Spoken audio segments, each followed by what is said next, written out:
자, 여러분은 무슨 기준으로 영화를 선택하시나요? 오늘은 대박 흥행 영화에 대한 얘기를 해보도록 하겠습니다. 현재 누적 관객 수 1000만이 넘는 영화는 23개가 있습니다. 그 중에서 1등은 바로 명량입니다. 무려 1760만 명이 이 영화를 봤습니다. 그리고 최근 극한 직업이 1600만 명을 찍었죠. 이 영화는 역대 관객 수 2위를 차지했습니다. 대박 영화의 조건은 5가지가 있죠. 작품성, 대중성, 재미가 있는가, 얼마나 많은 극장에서 상영되는가, 적절히 마케팅을 했는가, 출연 배우, 감독, 제작사의 인지도나 인기가 있는가, 개봉 시점에 맞춰 관련 이슈가 있는가. 이제부터 제작자 입장 4가지와 소비자 입장 1가지를 보도록 하겠습니다.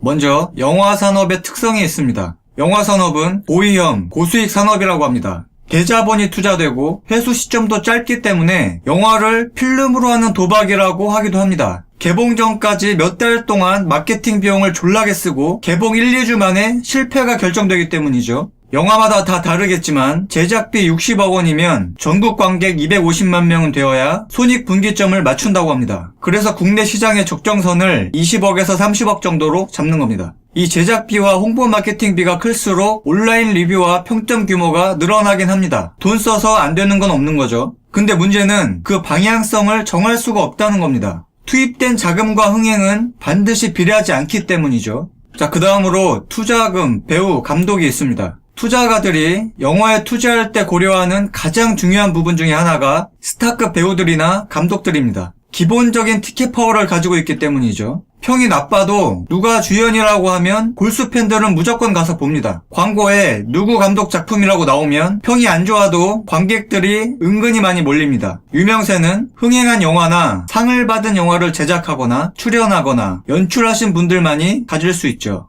하지만 이것들도 흥행 판도를 좌지우지할 만큼 절대적인 건 아닙니다. 자, 그 다음으로 배급이 있습니다. 영화 흥행에서 작품이 차지하는 부분은 생각보다 크지 않습니다. 스크린 쿼터제에 반대하는 이유 중에 하나도 작품 자체로는 승부를 볼 수가 없기 때문이죠. 배급은 사실상 제작자 입장에서는 가장 중요한 문제입니다.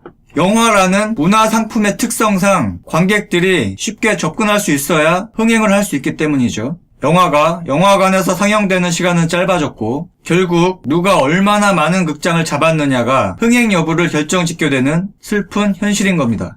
자, 그 다음으로 타이밍이 있습니다. 영화 마케팅 전략의 핵심은 개봉 날짜를 확정하는 데 있습니다. 보통 영화가 개봉하는 첫 주말에 별판이 납니다. 배급 규모와 방식은 개봉할 영화의 성격이나 경쟁 환경에 따라 달라지는데 이 모든 것은 배급사가 결정합니다. 영화가 개봉 첫 주말에 거둔 박스 오피스 실적에 따라서 상영 기간이 결정되기 때문이죠. 자, 그 다음으로 소비자 입장에서 온라인 평가가 있습니다. 이제 개봉이 됐으면 평가만이 유일한 흥행 결정권을 가지고 있는 거죠. 영화도 다른 상품들과 마찬가지로 인기 있는 것에 인기가 더 몰리게 됩니다. 특히 온라인 구전에 더 크게 영향을 받습니다. 아무래도 영화는 직접 보기 전까지는 그 영화의 완성도나 재미를 예상할 수가 없기 때문에 남들의 의견을 살피게 되는 겁니다. 평점이 좋아야 하고 댓글이나 리뷰 수도 많아야 되는데 특히 긍정 댓글이 많아야 됩니다. 사실 개봉 전 평점은 영화에 대한 기대감을 평가한 점수고 홍보 마케팅 때문에 발생한 점수이기 때문에 참고하는데 큰 의미가 없습니다. 최근에는 평점 지표가 조작되고 왜곡되고 있다는 논란이 있기도 했죠. 결론적으로 영화의 대박 공식은 아무도 모른다는 겁니다. 다만 방금 말씀드린 부분들이 중요한 요소가 될 수는 있겠죠. 저도 지금 시행착오도 많이 겪고 있고 뻘짓도 많이 하고 있는데 꾸준히 열심히 영상을 만들다 보면 언젠가는 10만 명, 100만 명 구독자가 생길 거라고 믿습니다. 자, 결론. 성공이란 연속되는 실패에도 불구하고 열정을 잃지 않는 능력이라고 합니다. 그러니까 영화계도 우리의 인생도 너무 일찍 포기하지 말고 모두 화이팅 합시다.